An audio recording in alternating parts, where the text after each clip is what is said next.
नमस्कार मित्रांनो. उन्हाळा चालू आहे, टेम्परेचर प्रचंड वाढलं आहे आणि अजूनही टेम्परेचर वाढणार आहे. आणि अशा चॅलेंजिंग कंडिशनमध्ये तुम्ही सर्व पोल्ट्री फार्म चालवत आहात, ते लेअर पोल्ट्री फार्म असो, बॉयलर पोल्ट्री फार्म असो, देसी पोल्ट्री फार्म असो, ही खरंच खूप मोठी गोष्ट आहे. आणि हेच दर्शवतं की तुम्हाला उन्हाळ्यामध्ये पोल्ट्री फार्मचं मॅनेजमेंट कसं करावं हे बऱ्यापैकी माहिती आहे. तर मित्रांनो, आज उन्हाळ्यामध्ये पोल्ट्री फार्मचं मॅनेजमेंट कसं असावं याऐवजी उन्हाळ्यामध्ये पोल्ट्री फार्मचं मॅनेजमेंट कसं असू नये हे आपण जास्त बघणार आहोत. सर्वात पहिलं आणि महत्त्वाची गोष्ट म्हणजे आपण जे औषधं देतो मित्रांनो, इम्युनो बूस्टर झालं, अँटीबायोटिक झालं, तुमचं मल्टीविटॅमिन्स झाले किंवा मग तुमचं कॅल्शियम झालं, हे दुपारच्या वेळेत कधीच देऊ नका. दुपारच्या वेळ म्हणजे कसा, 11 वाजेपासून तर 5 वाजेपर्यंत तुमच्या पाण्यामध्ये हे औषधं नसावे. पाण्यामध्ये असावं तर काय, व्हिटॅमिन सी आणि इलेक्ट्रोलाइट. याऐवजी तुम्हाला ज्याही गोष्टी द्यायच्या असेल त्या सकाळी 11च्या आधी आणि नंतर 5च्या नंतर. दुसरी महत्त्वाची गोष्ट म्हणजे फीडिंग. मित्रांनो, उन्हाळ्यात सकाळी तुम्हाला जेवढ्या लवकर फीड टाकता येईल तेवढ्या लवकर टाका.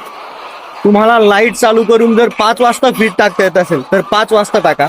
ते शक्य नसेल तर 6 वाजता, 6:30 वाजता, पण सकाळी लवकरात लवकर फीडची व्यवस्था पक्ष्यांना करा. आणि ते फीड पक्ष्यांचं 12 वाजेपर्यंत संपलं पाहिजे. त्यानंतर 12 ते 3-4 पर्यंत पक्ष्यांच्या समोर फीड नको. कारण विषय काय माहिती आहे का मित्रांनो, ज्यावेळेस पक्षी फीड कन्झ्युम करतो ऊन जास्त असताना, त्यावेळेस तो पॅन्टिंग जास्त करतो आणि मॉर्टॅलिटीचे चान्सेस जास्त वाढतात. म्हणून दुपारी जर पक्ष्यांसमोर फीड नसलं तर उत्तम गोष्ट आहे. आणि नंतर 4 नंतर तुम्ही फीड टाकू शकता. असं केल्यावर काय होईल, आपल्या पक्ष्यांचे वेट मेंटेन होतात, त्यांची इम्युनिटी चांगली राहते आणि प्रोलॅप्स जास्त उन्हाळ्यामध्ये होत नाही. हे प्रोलॅप्स पासून वाचण्यासाठी खूप महत्त्वाचं आहे. हो, फीडबद्दल अजून एक महत्त्वाची माहिती, जर पक्षाचा फीड इंटेक कंप्लीट होत नसेल, बर्ड 110-115 ग्राम प्रमाणे फीड खात नसेल, तर फीड फॉर्म्युलेशनमध्ये चेंजेस करणं गरजेचं आहे.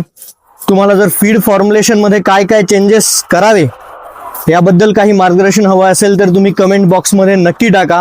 मी तुम्हाला सांगेल की उन्हाळ्यात पक्षी कमी खातोय तर आपल्याला फीडमध्ये काय काय चेंज करायला पाहिजे. तिसरी महत्त्वाची गोष्ट म्हणजे फोगर. जर मित्रांनो टेम्परेचर मेंटेन करण्यासाठी तुम्हीही माझ्यासारखेच असे फोगर लावलेले असतील तर ही गोष्ट लक्षात घेणं फार गरजेचं आहे. जर फोगर बसवलेले असतील तर इन्व्हर्टर असणं म्हणजेच कंटिन्यू लाईट असणं तुम्हाला खूप गरजेचं आहे. फोगर लावलेले आहेत, एखादा दिवस जरी लाईट नसली किंवा 3-4 तास जरी लाईट नसली तरीही आपलं प्रचंड नुकसान होणार आहे. कारण मित्रांनो, एक वेळ जर पक्ष्यांना फोगरची सवय लावली तर तुमच्याकडे फोगरसाठी लाईट असणं गरजेचं आहे. त्यासाठी एक इन्व्हर्टरची व्यवस्था नक्की करा. अजून एक महत्त्वाची गोष्ट म्हणजे साईडचे जे कर्टन आहेत, साईडचे जे पडदे आहेत ते विनाकारण खाली नसावे. म्हणजे मित्रांनो, आता कसं होतं की उन्हाळा चालू आहे आणि त्यात कधी कधी पाऊसही पडतो. आपण काय करतो, आपल्याला रात्री थोडाफार पाऊस येण्याचा अंदाज वाटतो, आपण रात्री पडदे खाली करून जातो आणि सकाळी ते लवकर वरती करत नाही.